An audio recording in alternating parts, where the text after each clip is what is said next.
മാസപ്പടി കേസിൽ പിണറായി വിജയന്റെ മകൾ വീണ ടിയുടെ ലോക്കറിൽ പരിശോധന. തിരുവനന്തപുരത്തെ HDFC ബാങ്കിലാണ് ഇപ്പോൾ പരിശോധന നടക്കുന്നതെന്നാണ് മനസ്സിലാകുന്നത്. കേസുമായി ബന്ധപ്പെട്ട് വീണ വിജയനെ ED ചോദ്യം ചെയ്തിരുന്നു. ലോക്കർ വിവരങ്ങൾ പരിശോധിച്ച ശേഷം വീണയെ വീണ്ടും ചോദ്യം ചെയ്യാനാണ് നീക്കം. സാരംഗ് സുധാകരൻ വിവരങ്ങൾ പങ്കുവെക്കും. സാരംഗ്, കഴിഞ്ഞ ദിവസം വീണയെ 8 മണിക്കൂറോളമാണ് ED ചോദ്യം ചെയ്തത്. നിരവധി കാര്യങ്ങൾ ചോദിച്ച് മനസ്സിലാക്കി.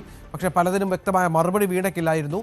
ഇപ്പോൾ ഈ ബാങ്ക് ലോക്കർ നേരത്തെ സീസ് ചെയ്തതാണ് എന്നാണ് മനസ്സിലാക്കേണ്ടത്. എന്താണ് EDയുടെ ഇപ്പോഴത്തെ നടപടി?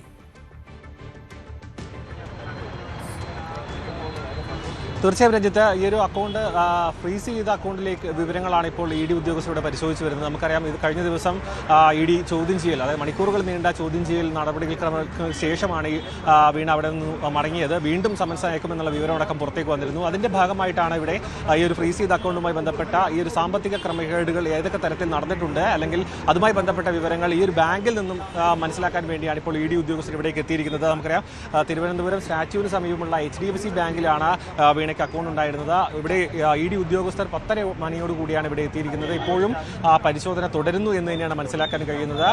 ED ഉദ്യോഗസ്ഥർക്ക് മുൻപാകെ നൽകിയ മൊഴി, അല്ലെങ്കിൽ വീണ നൽകിയ വിവരങ്ങളുടെ വിശദീകരണം, അല്ലെങ്കിൽ അതുമായി ബന്ധപ്പെട്ട കാര്യങ്ങളിൽ ഒരു സ്ഥിരീകരണം വരുത്തുക, ഒപ്പം തന്നെ അതിലെന്തെങ്കിലും പൊരുത്തക്കേടുണ്ടോ എന്ന കാര്യത്തിലടക്കം മനസ്സിലാക്കുക. അതിനുശേഷം ഇനി സമൻസ് അയക്കുമ്പോൾ ഈ ഒരു അക്കൗണ്ടുമായി ബന്ധപ്പെട്ട, ഈ ഒരു ഫ്രീസ് ചെയ്ത അക്കൗണ്ടുമായി ബന്ധപ്പെട്ട ഇതിന് മുൻപ് നടന്ന പല ട്രാൻസാക്ഷൻസും അതുമായി ബന്ധപ്പെട്ട പല കാര്യങ്ങളിലും കൂടുതൽ വ്യക്തത വരുത്തുക, കൂടുതൽ ചോദ്യം ചെയ്യലിലെ കാര്യങ്ങളിലേക്ക് അടക്കം ഈ ഒരു വിവരശേഖരണം നടത്തുക എന്ന ഉദ്ദേശത്തോടു കൂടിയാണ് ED ഉദ്യോഗസ്ഥർ ഇവിടേക്ക് എത്തിയതെന്നാണ് മനസ്സിലാക്കാൻ കഴിയുന്നത്. നമുക്കറിയാം, പല രീതിയിലുള്ള രാഷ്ട്രീയ സമ്മർദ്ദം അടക്കമുണ്ട ഒരു കേസാണ്. വലിയ രീതിയിൽ രാഷ്ട്രീയ കേരളം ചർച്ച ചെയ്യുന്നൊരു കേസാണ് ഈ ഒരു വീണയുമായി ബന്ധപ്പെട്ട EDയുടെ അന്വേഷണം. ഈ ഒരു എക്സാലോജിക്കുമായി ബന്ധപ്പെട്ട സാമ്പത്തിക ഇടപാടുകൾ ആരൊക്കെ പണം കൈമാറ്റം നടത്തിയിട്ടുണ്ട്, ആരുടെയൊക്കെ കയ്യിലേക്ക് അനധികൃതമായിട്ടുള്ള സമ്പത്ത് എത്തിയിട്ടുണ്ടെന്ന കാര്യത്തിലടക്കം വിശദമായ അന്വേഷണം EDയുടെ ഭാഗത്തുനിന്നുണ്ടാകും എന്ന് തന്നെയാണ് മനസ്സിലാക്കാൻ കഴിയുന്നത്. അത് ഓരോ ഇഞ്ചും, അതായത് ഓരോ അക്കൗണ്ടുകളും പരിശോധിച്ചുകൊണ്ട് അത് സാമ്പത്തിക ഇടപാടുകൾ സംബന്ധിച്ചിട്ടുള്ള കാര്യങ്ങളായിക്കോട്ടെ, മറ്റ് അനധികൃത സ്വത്ത് സമ്പാദനവുമായി ബന്ധപ്പെട്ട എന്ത് കാര്യങ്ങളിലേക്കായാലും EDയുടെ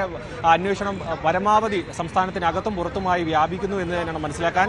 എന്തുതന്നെയായാലും മണിക്കൂറുകൾ, അതായത് ഏകദേശം 2 മണിക്കൂറോളം അടുക്കുന്നു ഇപ്പോൾ ഒരു അന്വേഷണം പുരോഗമിക്കുന്നത്. എത്ര സമയം വേണമെങ്കിലും നീങ്ങാൻ സാധ്യതയുണ്ട്. ഇപ്പോൾ ബാങ്ക് ഉദ്യോഗസ്ഥരുമായി കൂടിക്കാഴ്ച നടത്തുന്നു, മറ്റ് വിവരശേഖരണം മറ്റും തുടർന്നുകൊണ്ടിരിക്കുകയാണ് രഞ്ജിത്ത്.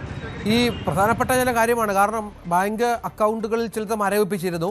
ബാങ്ക് ലോക്കർ നേരത്തെ പറഞ്ഞതുപോലെ സീസ് ചെയ്തിരുന്നു. ചില പ്രധാനപ്പെട്ട രേഖകൾ ED ഇതുമായി ബന്ധപ്പെട്ട് ലക്ഷ്യം വെക്കുന്നുണ്ട്.